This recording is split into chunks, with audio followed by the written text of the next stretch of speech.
Hello guys, कैसे हो सारे। आई होप आप सब अच्छे होंगे, मैं भी अच्छा हूं यहाँ पर। दोस्तों, ये जो वीडियो है ये आरआरबी एनटीपीसी का जो आपका सीबीटी 1 एग्जाम खत्म हो गया है उसकी एक्सपेक्टेड कट ऑफ के रिगार्डिंग है।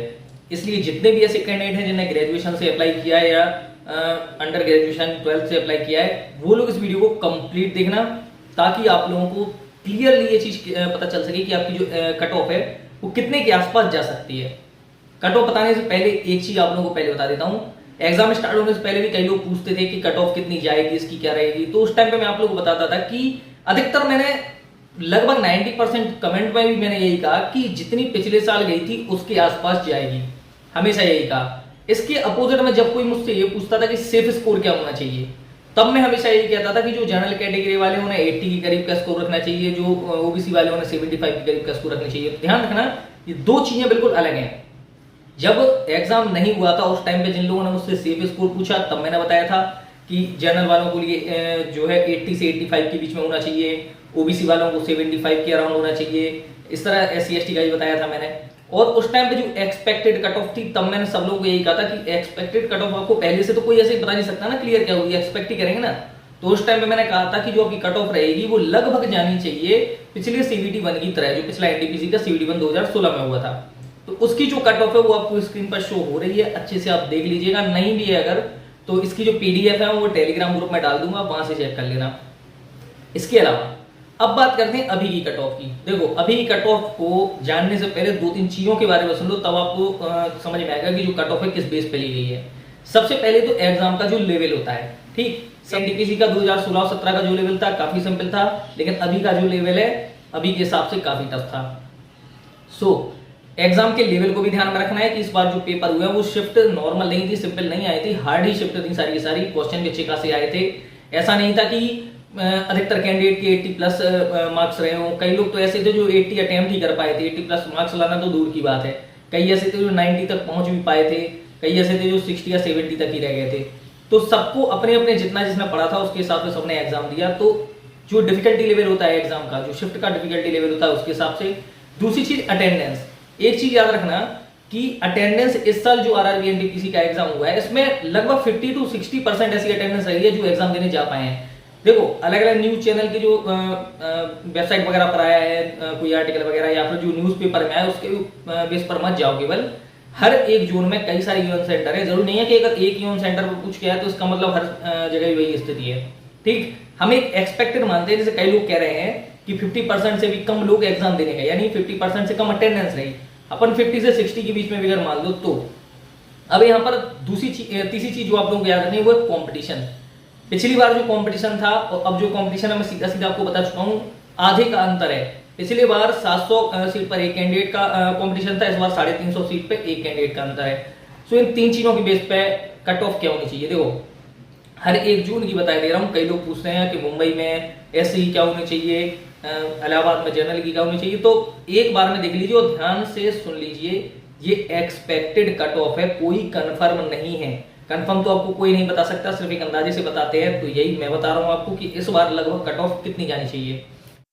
गाइज, ये जो कट ऑफ है ये मैंने जो पिछले साल की कट ऑफ है उसको ध्यान में रखते हुए, इसके अलावा अभी का जो एग्जाम का डिफिकल्टी लेवल रहा और इसमें जो आपकी हाईएस्ट कट ऑफ जा सकती है मैंने उसको लिखा है। अब जैसे सपोज एग्जाम्पल के तौर पे आपको बता देता हूँ, अगर आरआरबी चंडीगढ़ में मैंने जर्नल की 73 रख रखी है कट ऑफ, तो ये मैंने हाईएस्ट रख रखी है। ठीक है, ध्यान रखना, यानी ये भी हो सकता है कि 70 से 73 के बीच में जाए, 71 से 73 के बीच में जाए। तो मैंने लोएस्ट तो हाईएस्ट साथ में रखता तो ये पेज काफ़ी ज़्यादा भरा हुआ लगता है, इसलिए मैंने जो हाईएस्ट वैल्यू है उसी को रखा हुआ है। इसी तरह चंडीगढ़ में मैंने ओबीसी को जो 66 लिख रखा है, वो यहाँ पर अगर मैं कहना चाहूँ तो वो 64 से 66 के करीब है। ठीक, तो ये जो कट ऑफ है ध्यान रखना है, ये मैंने हाईएस्ट वैल्यू लिख रखी है। जो एक्सपेक्टेड ये जो एक्सपेक्टेड कट ऑफ है, जब इसकी जो रियल कट ऑफ आएगी आरआरबी की ओर से, तो वो देख लेना इसी के लगभग आसपास ही होगी। ठीक, तो एक बार इसको मैं थोड़ा जूम करके बता देता हूँ एक एक करके। इसमें मैंने जो बोर्ड रखे हैं वो मैंने हाईएस्ट कट ऑफ से लोएस्ट कट ऑफ वाले आरआरबी बोर्ड की तरह रखी हुई है, यानी सबसे ज़्यादा जिस बोर्ड की कट ऑफ मेरे हिसाब से जाएगी वो मैंने सबसे ऊपर रखा है, जिसकी सबसे कम जाएगी उससे सबसे नीचे। तो कॉमन सी बात है, ऊपर के जो बोर्ड हैं वो सारे वो हैं जहाँ पर कॉम्पिटिशन अच्छा खासा रहता है। जैसे कि मैंने यहाँ पर लगा रखा है निशान, सबसे पहले तो चंडीगढ़, मुंबई, सिकंदराबाद, चेन्नई, तिरुवनंतपुरम, अजमेर और इलाहाबाद, ये वो बोर्ड रहेंगे जिनमें यहाँ पर कंपटीशन इस बार अच्छा खासा रहेगा, क्योंकि यहाँ हमेशा चाहे ग्रुप डी भी क्यों ना हो, किसी भी चीज़ के फॉर्म हो, यहाँ सबसे ज़्यादा अप्लाई होते हैं, तो यहाँ का कॉम्पिटिशन हमेशा हार्ड होता है। और यहाँ की जो कट ऑफ है वो पिछली बार तो 80 के करीब भी गई थी, 77, 78, 79 इसी के आसपास रही थी। अगर हम हाईएस्ट यहाँ पर जनरल की कट ऑफ माने भी तो वो 73 चंडीगढ़ में जो मैंने लिखी है, ज़्यादा से ज़्यादा इतनी ही जाएगी, हो सकता है 70, 73 के आसपास ही जाए। इसी तरह इलाहाबाद में मैंने जो जनरल की कट ऑफ लिखी हुई है वो 71 लिखी हुई है, हो सकता है 70, 71 के करीब हो। आप में से जिसमें भी आपकी जो भी कैटेगरी हो, चाहे ओबीसी की हो, एससी को, एसटी को, अच्छे से इसे देख लेना, स्क्रीनशॉट अपने पास ज़रूर ले लेना। इसके बाद गाइस, ये जो ग्रीन कलर से जिन आरआरबी बोर्ड को मैंने मार्क किया हुआ है, ये वो बोर्ड हैं जो फॉर्म जहाँ पर मीडियम अप्लाई हुए हैं, ऐसा नहीं है कि बहुत ज़्यादा अप्लाई हुए हैं, ना ही ऐसा है कि बहुत कम अप्लाई हुए हैं, अच्छे खासे अप्लाई हुए हैं, कंपटीशन भी अच्छा रहता है, यहाँ पर अच्छे खासे कैंडिडेट होते हैं। तो इन आरआरबी बोर्ड में जैसे कि गोरखपुर है, भुवनेश्वर, भोपाल, कोलकाता, बिलासपुर, जम्मू, बेंगलुरु, अहमदाबाद, सिलीगुड़ी और गुवाहाटी, ये सारे के सारे वो बोर्ड हैं जहाँ पर कंपटीशन जो है मीडियम ही रहेगा। अब देखो यहाँ पर एक चीज़ जरूर बता देता हूँ बेंगलोर के बारे में।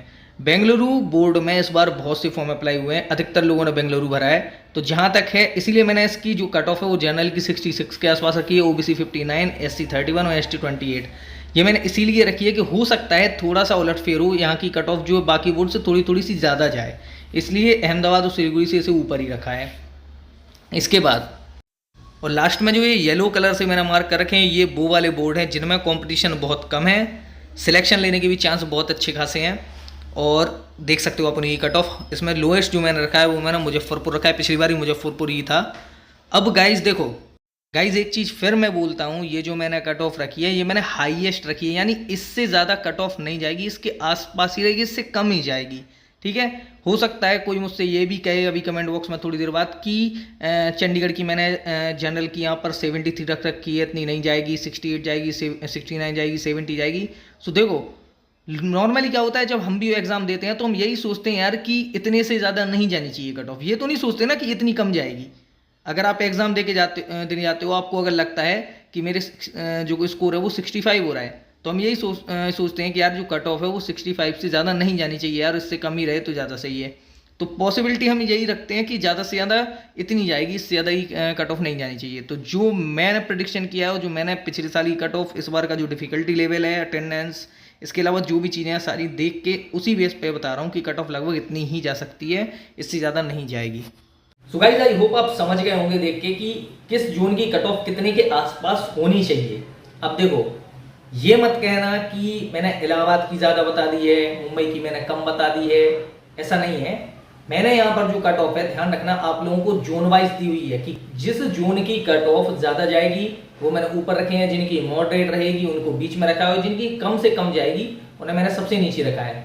इस तरह कट ऑफ इसलिए बता रहा हूँ ताकि आप लोगों को आइडिया हो जाए कि आपने जिस जोन में अप्लाई कर रखा है वो जोन किस कैटेगरी में आता है, जहाँ की कट ऑफ कम जाती है, ज़्यादा जाती है या मॉडरेट जाती है। तो ये चीज़ को आप लोग खुद अपने हिसाब से देख लीजिए, समझ लीजिए। ये जो इमेज आपको शो हो रही है स्क्रीन पर, जिसमें मैंने आप लोग कट ऑफ बताई है, ये मैं टेलीग्राम ग्रुप में डाल दूंगा, वहां से ज्वाइन कर सकते हैं आप। इंस्टाग्राम पर भी मैं अपलोड कर दूंगा, वहां से भी आप लोग देख लेना। अगली चीज कि किसी भी टाइप में देखो, याद रखो कि CVT 1 सिर्फ एक क्वालिफाइंग है एग्जाम, इसमें ऐसा कुछ नहीं है कि आपके मार्क्स कितने आ रहे हैं, कोई फर्क नहीं पड़ता है। चाहे आप 90 भी लेके आ जाओ, चाहे आप 70 लेके भी आ जाओ, कोई फर्क नहीं पड़ता। सबसे ज्यादा इंपॉर्टेंट रहेगा आपका CVT 2, क्योंकि CVT 2 का 70% जो होता है वो आपकी फाइनल मेरिट में जोड़ा जाएगा, जहां पर आपका साइको या टाइपिंग जो भी आपका होगा उसे उठाया जाएगा। बाकी जैसे कैंडिडेट जिन लोगों ने गार्ड या CE के लिए सिलेक्ट होना है, उन लोगों को कोई दिक्कत नहीं है, उनका 100 में से ही जितना भी स्कोर होगा उसी को उठाया जाएगा। ध्यान रहे, जितना भी हो सके CVT 2 के लिए अच्छे से प्रिपेयर कर लो, क्योंकि कोई भरोसा नहीं है एग्जाम कब तक हो सकता है जल्दी हो सकता है और लेट हो जाए, हो सकता है और ज्यादा ही डिले हो जाए। तो बेहतर है कि जितना टाइम मिल रहा है उतना टाइम में अपने लिए अच्छे से प्रिपेयर कर लो। अच्छे से जो बुक्स मैंने आप लोगों को बताई हैं उन बुक्स से आप प्रिपेयर कर सकते हो। जो अभी CVT 1 कंप्लीट हो गया, इसके जितने भी क्वेश्चन पेपर मिल रहे हैं, क्वेश्चन पेपर से एक बार रिवाइज कर लो, उनकी जो करंट अफेयर्स आई है उसे रिवाइज कर लो, उनमें से भी कई क्वेश्चन फंस जाने हैं। इसके अलावा आपको पता चल गया होगा कि मैथ और रीजनिंग का लेवल क्या है, तो मैथ और रीजनिंग को अच्छे से तैयार कर लो। इसके अलावा अगर कोई भी डाउट है आप लोगों को तो कमेंट बॉक्स में आप कमेंट कर सकते हो, उस पर वीडियो जरूर बनाऊंगा। सो इस वीडियो में सिर्फ इतना ही। वीडियो अच्छी लगी हो तो वीडियो को लाइक कर दीजिए, चैनल सब्सक्राइब कर लीजिए, ताकि आप लोगों को जो भी अपडेट है NTPC के रिगार्डिंग वो मिलता रहे। मिलते हैं अगली वीडियो में।